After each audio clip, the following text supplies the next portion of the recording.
Hello आप सभी का स्वागत है आपके अपने यूट्यूब चैनल कंबोज पर। आई होप कि आप सभी अच्छे होंगे। तो आज की वीडियो में देखने वाले हैं हम क्लास 10th के वो महत्वपूर्ण प्रश्न जो कि आपके इस बार अर्धवार्षिक में देखने को मिलने वाले हैं। तो बात करें, सबसे पहले स्टार्ट करते हैं। देखो, आपके short and long type question answer से, फिर उसके बाद आपके वेरी शॉर्ट और वैकल्पिक प्रश्न देखेंगे और इसमें सारे सिलेक्टेड क्वेश्चन आपको देखने को मिलने वाले हैं। तो पहला क्वेश्चन बच्चों आपकी स्क्रीन पर है, फ्रांस की क्रांति के परिणाम लिखे। तो यहाँ पर आप देख पा रहे हैं, आपको फ्रांस में जो क्रांति हुई उसके क्या क्या परिणाम हुए, वो सब आपको यहाँ पर बताना होगा। और ये जो क्वेश्चन है 3 से 4 नंबर में आपको एग्जाम में देखने को मिलने वाला है। ठीक है, इसका नेक्स्ट जो क्वेश्चन है वो है, फ्रांस की क्रांति के कारणों का वर्णन कीजिए। फ्रांस में क्रांति की शुरुआत किन परिस्थितियों में। और उससे पहले एक चीज़ और मैं आपको बता दूं कि आपने प्रीवियस जो हाफ ईयरली हैं आपके 2 से 3 साल के, उनको भी आपने लगाना है। वो आप कहाँ से देख सकते हैं वो मैं आपको बता देता हूँ। सिंपली आपने गूगल में जाना है, सर्च कर लेना है कंबोजर। ठीक है, कंबोजर सर्च करेंगे, आपके सामने फर्स्ट नंबर पर ही हमारी वेबसाइट देखने को मिल जाएगी। इसमें थोड़ा सा नीचे स्लाइड करना है, आपको ऑप्शन मिल जाएगा हाफ ईयरली क्वेश्चन पेपर। इस पर आप क्लिक करेंगे, क्लास 9 पर चले जाना है, अर्धवार्षिक प्रश्न पत्र पर।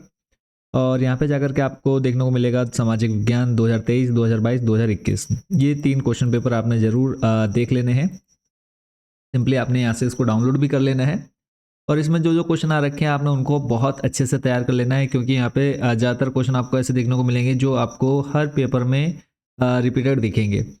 ठीक है, तो इतने क्वेश्चन अगर आप प्रिपेयर कर लेते हैं, आपको कुछ भी एक्स्ट्रा पढ़ने की जरूरत नहीं है। तो पहले आपने ये 3 पेपर डाउनलोड करने हैं, इसमें जो क्वेश्चन आपको देखने को मिलेंगे इन तीनों क्वेश्चन पेपरों को आपने अच्छे से तैयार कर लेना है। और ये जो इंपॉर्टेंट क्वेश्चन है उसके बाद फिर जाकर के आपने इन क्वेश्चंस को देखना है। तो फ्रांस की क्रांति के कारणों का वर्णन कीजिए, ये आपने यहाँ पर इसमें बता देना है क्या क्या कारण थे। जैसे पहला कारण हो गया राजनीतिक कारण, दूसरा उसके बाद आ जाएगा सामाजिक कारण, आर्थिक कारण, फिर दार्शनिकों तथा लेखकों के विचारों का प्रभाव, तात्कालिक कारण, और उसके बाद फिर आ जाएगा नेक्स्ट क्वेश्चन है आपका, रूस की साम्यवादी रूस की साम्यवादी क्रांति यानी 1917 ईस्वी में जो हुई थी के कारण क्या हुए थे, किस कारण से साम्यवादी क्रांति हुई। या फिर 1917 ईस्वी की रूस की क्रांति के कारणों का विश्लेषण कीजिए। यहाँ पर भी आपने पॉइंट बाय पॉइंट बना करके लिखने हैं। साम्यवादी विचारधारा का प्रभाव, 1905 ईस्वी की क्रांति का प्रभाव, रूस में बौद्धिक क्रांति, फिर जार की दमनकारी नीति, क्रांतिकारियों की तैयारियां, मजदूरों में असंतोष, रूस की निर्धनता, प्रथम विश्व युद्ध में भाग लेना, फिर है पूंजीपतियों द्वारा जनता का शोषण। इन सभी पॉइंट्स को आपने अच्छे से तैयार कर लेना है और इसी को आपने अपनी लैंग्वेज में बना करके लिख देना है। ठीक है, चलते हैं अगले प्रश्न की तरफ। प्रश्न है, नाथसीवाद से आप क्या समझते हैं, नाथसी पार्टी का कार्यक्रम लिखिए। तो यहाँ पे आप देख सकते हैं, नाथसीवाद एक उग्र तानाशाही आंदोलन था जो एडोल्फ हिटलर के नेतृत्व में जर्मनी में चलाया गया था। इसका स्वरूप फांसीवाद में अधिक भयंकर था। इस आंदोलन के बल पर ही हिटलर सन 1930 में जर्मनी का तानाशाह बना। नाथसी पार्टी का कार्यक्रम इस प्रकार था। तो जो कार्यक्रम था वो आपने यहाँ से इसको अच्छे से तैयार करना है। अगला है, वाइमर गणराज्य के सामने क्या समस्याएं थी।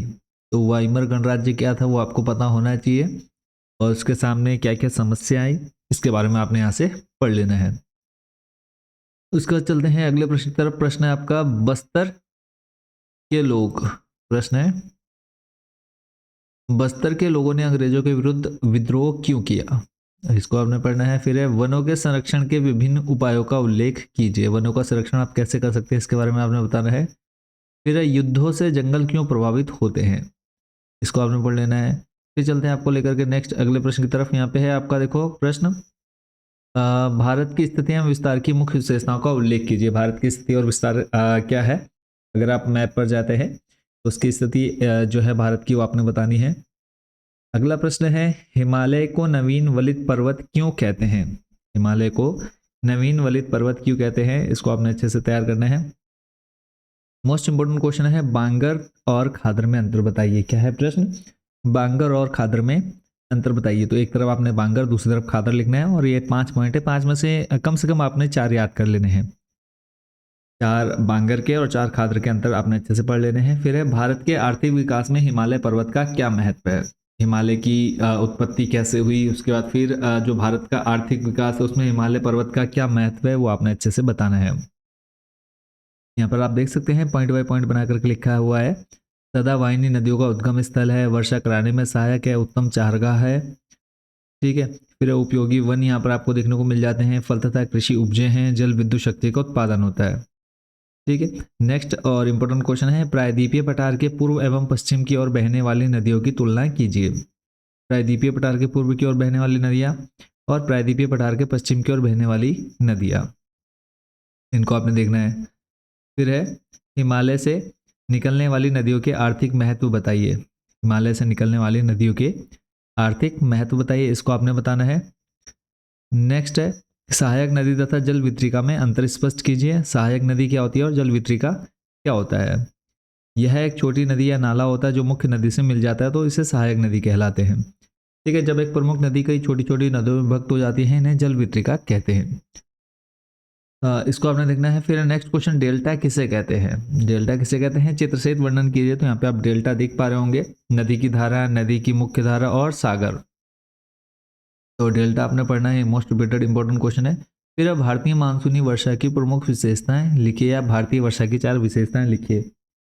तो बात करें, देखो भारतीय मानसूनी वर्षा की प्रमुख विशेषता क्या है? पहला है मानसूनी वर्षा, दूसरा है वर्षा की निश्चित अवधि, और मूसलाधार वर्षा, वर्षा की अनियमितता, वर्षा की अनिश्चितता, वितरण की असमानता, वर्ष भर वर्षा, पर्वतीय वर्षा, कृषि मानसूनी वर्षा का जुआ। तो इन सभी पॉइंट्स को आपने अच्छे से लिखना है। नेक्स्ट है पारिस्थितिक तंत्र किसे कहते हैं? और अगला प्रश्न है आपका, भारत में बहुत संख्या में जीव और पादप प्रजातियां संकटग्रस्त है, उदाहरण सहित कारण दीजिए। ऐसे ही नीचे आपको इन दोनों के बीच में अंतर देखने को मिल जाएगा एग्जाम में। विलुप्त प्रजातियां और संकटग्रस्त प्रजातियां क्या है, इन दोनों में अंतर आपने बताना है। फिर है निम्नलिखित में अंतर कीजिए, वनस्पति जगत तथा प्राणी जगत। और फिर है दूसरा सदाबहार और पर्णपाती वन।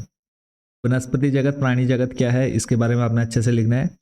फिर आ जाता है अंतर सदाबहार और पर्णपाती वनों में अंतर लिखने के लिए, तो इनको आपने अच्छे से प्रिपेयर कर लेना है। फिर आपको कुछ यहाँ पर बता देते हैं, क्योंकि आपकी जो सामाजिक है उसमें टोटल कितने भागों में बांटा गया? 5 भागों में। तो ये आपका जो राजनीति है उससे जो इम्पोर्टेंट क्वेश्चन बनते हैं वो आपके सामने है। लोकतंत्र अपने नागरिकों से क्या अपेक्षाएं रखता है? तो जैसे है पहले जागरूक नागरिक होना चाहिए, जनमत, फिर जनमत निर्माण, और उसके बाद विवेकपूर्ण नेतृत्व, अनुशासित नागरिक वर्ग। इन सबको आपने पॉइंट बाय पॉइंट बना करके लिखना है। अगला प्रश्न है, संविधान से आप क्या समझते हैं?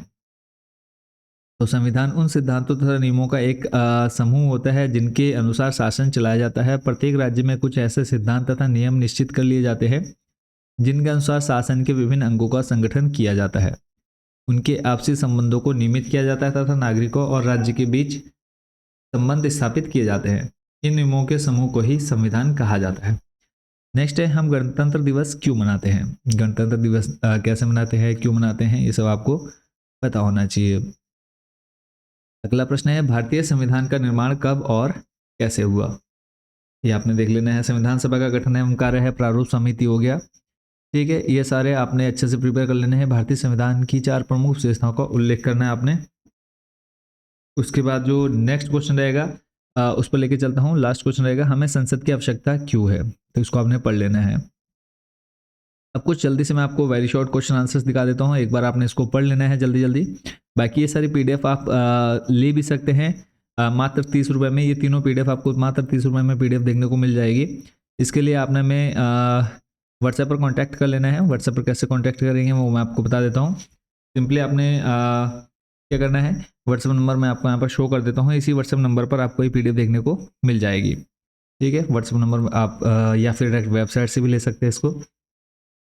वेबसाइट से लेने के लिए जैसे आप हमारी वेबसाइट में जाते हैं तो टॉप 30 क्वेश्चन देखने को मिल जाते हैं। इसमें क्लास 9 पर आपने क्लिक कर लेना है। क्लास 9 में जाने के बाद यहाँ पे आपको व्हाट्सएप नंबर भी देखने को मिल जाता है। इस व्हाट्सएप नंबर पर सिंपली आपने मैसेज करना है, आपने अपनी क्लास सब्जेक्ट बताना है और हम आपको QR कोड दे देंगे। उस QR कोड पर जैसे आप 30 रुपये पे करते हैं, 30 रुपये आपको PDF आपके व्हाट्सएप नंबर पर देखने को मिल जाएगी। बाकी यहाँ पे आपको वेबसाइट से भी लेना है तो वेबसाइट से भी आप डायरेक्ट ले सकते हैं। वेबसाइट पर जैसे आप सामाजिक विज्ञान पर क्लिक करेंगे आपके सामने यहाँ पर सब्जेक्ट आ जाएगा। तो सिंपली जो PDF चाहिए होगी उसको आपने क्लिक कर लेना है।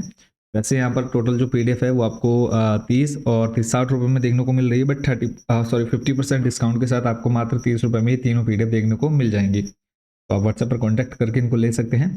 तो आई होप कि इतने ये तीनों पेपर प्लस जो आपको हमने इंपॉर्टेंट क्वेश्चन बताए हैं वो तैयार कर लेंगे। तो इसके अलावा आपको कुछ भी एक्स्ट्रा पढ़ने की जरूरत नहीं पड़ने वाली है। मिलते हैं नेक्स्ट वीडियो में अदर सब्जेक्ट के इंपॉर्टेंट क्वेश्चन के साथ। Thank you so much watching for this video.